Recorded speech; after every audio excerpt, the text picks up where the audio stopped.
What's going on, y'all? It is Braddox here, back for another tutorial, masterclass. Today, I want to walk through my remake of Flowers by Dirty Palm, and if you haven't heard it yet, I'll go ahead and show you it.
Alright, so that's the remake. So let's walk through how I did this, got it so close to the original, and hopefully by the end of this video, y'all learn something new. First, let me get the thing on my phone off the ground. My phone fell on the ground, and I kind of need it because I know my friends have a tendency to spam me on my Snapchat. Oh, and a side note, free FLP in the comment section. Alright, so let's start with the drums. I always start all my tracks with the drums or the leads. It depends on mood I'm in. This track, I did the drums first. I knew how they were positioned. So, we're working with Dirty Palm, right? If you have ever heard a Dirty Palm track, you've probably heard a kick that sounds like this.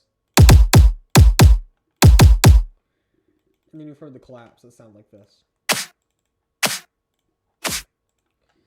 Dirty Palm, use Dirty Palm stuff. And then we have an aggressive tom. And then we have some Anorax drop claps. So when you put all the drums together, you're going to get something that sounds like this.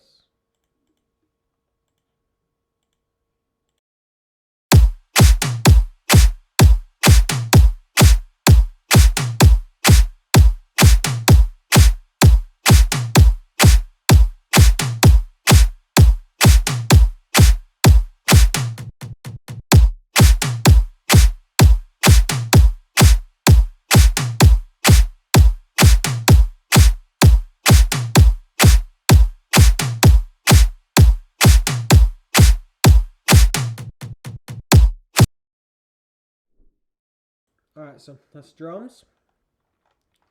So, a simple drum pattern. Literally, every future bounce song you'll listen to will have a drum pattern like this. Even my upcoming song I'm making has a drum pattern like this. It's like the universal future bounce drum pattern. So, now we have the drum pattern settled. We're going to go to what makes a song unique. And I think that's the leads. If you listen to the leads, they don't sound like most future bounce songs. They have... The whistle is definite in these leads. And how I did that was, let's take a listen.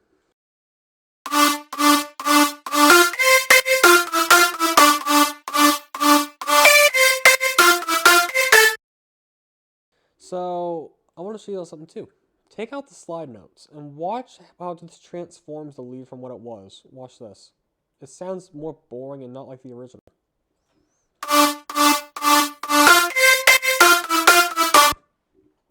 So let's go ahead and add those notes back in. Bam, bam, bam. So that's the lead. And you're probably wondering, well, how did you make this lead? How did you get it so close? Well, first of all, you can hear this sound. And the lead, if you listen, you'll hear this.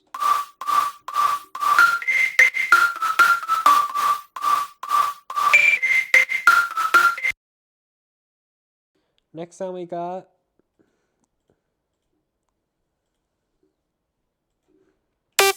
Just like a plucky saw synth.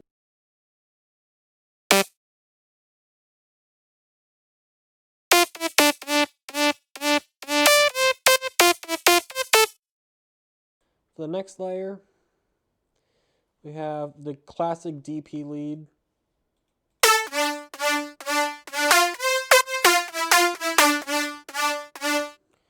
Next one, we have another clean saw. This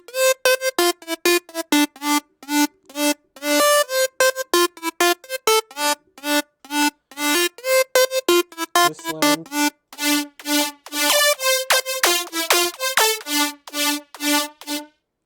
And that's how I made the lead. Not too many presets, clean sound. And when you put them all together, you're going to get something that sounds like this.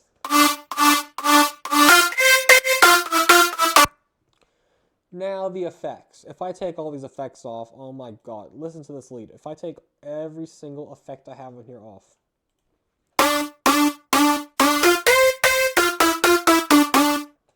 So you're probably wondering, Braddox, how the hell did you affect that so much? Well, look, I'll play the effect. I'll put the effects on one by one just so you can hear the transformation.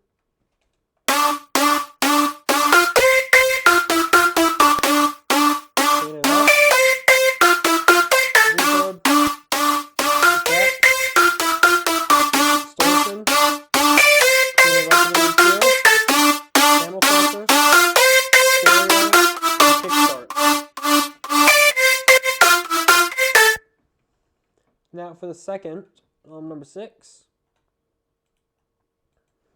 I affect the whistle separately so it overpowers the lead.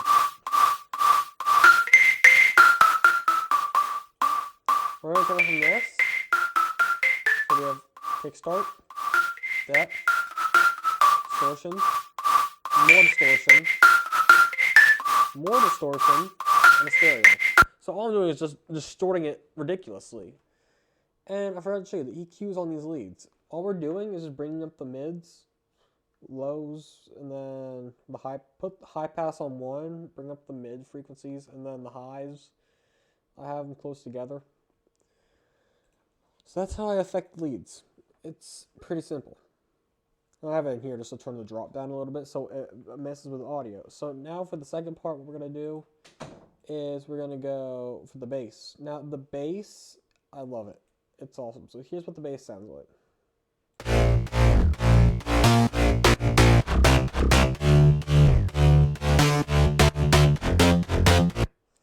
So I'm going to get through how I made this aggressive sounding Dirty Palm style bass.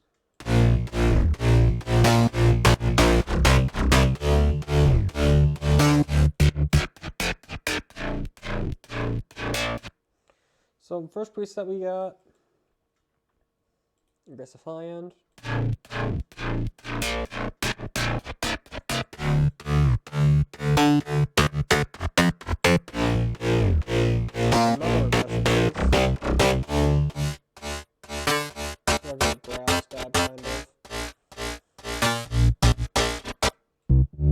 Then we have our sub.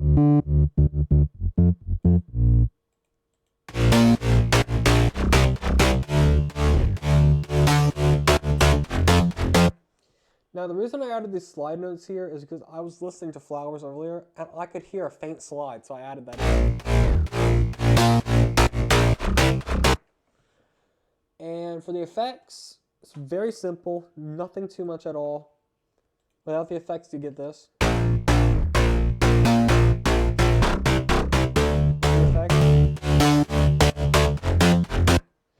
And we'll go ahead and add these on one by one, just so you can see what we're doing here.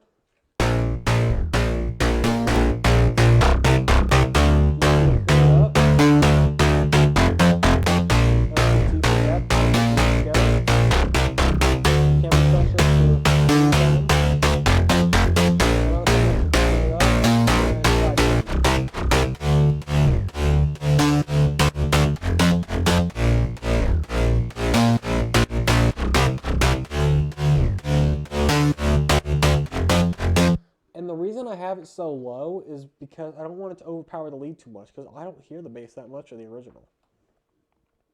Now you're probably wondering, why do you have the chords freaking turned down to 10.9? Well, there's a reason for that. I don't want it to be too prominent in the mix. And it looks like we're not going to get the chords because the fruity filter's on. No, it's not. It's working.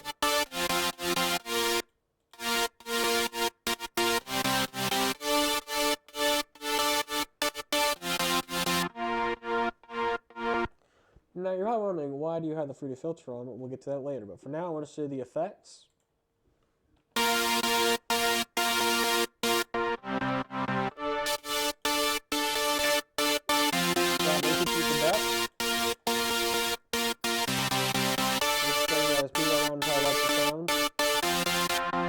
You'll see that later. And a kickstart, and that gives us that nice sound. I should need to go over the individual chord presets. It should be pretty self-explanatory. Just make it nice. That's the only advice I can give. Make it nice. Now for the leads. Reverb. Add reverb. I can't stress this enough. If you're making a future bounce track, you need reverb. And add these little flutters in there too, like I said. Looks like the track's not enabled. Yeah, add reverb. Let's listen to this. Versus no reverb, look how less powerful this sounds.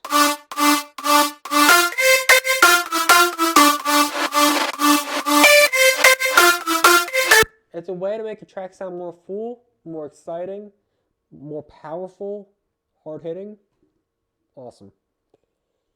Now let's have the bass with the leads, and you'll see how they glue nice together.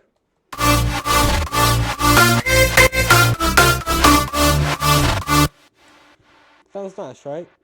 And another thing, for the bass line, stabs. I don't stress this enough. This will make your bass line impact more.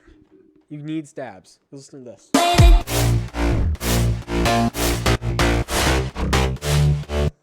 Versus without the stabs. Not as powerful, and you'll hear that in the mix. It doesn't make a difference right now, but when I play the full track, I will play it without the stabs, and I'll play it with the stabs. You'll hear a huge difference. Now I have this shot from the song, because when it goes to the drums, I unlock it, throw away the key. But the key part hits when the drop hits, so I had to extract the vocals and just have this little shot. So, well, if you can put it together.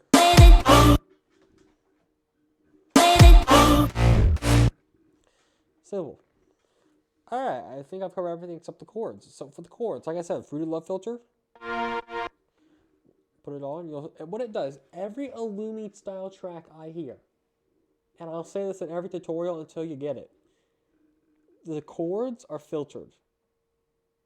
And I see that in almost every tutorial I watch, and I hear it in almost every Illumi song. They're filtered chords.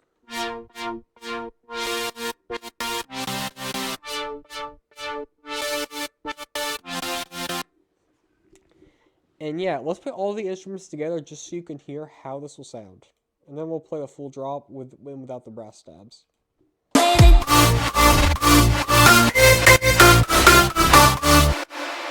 Now I'm going to play the drop without the brass stabs and then with the brass stabs. I want you to get the difference. Versus...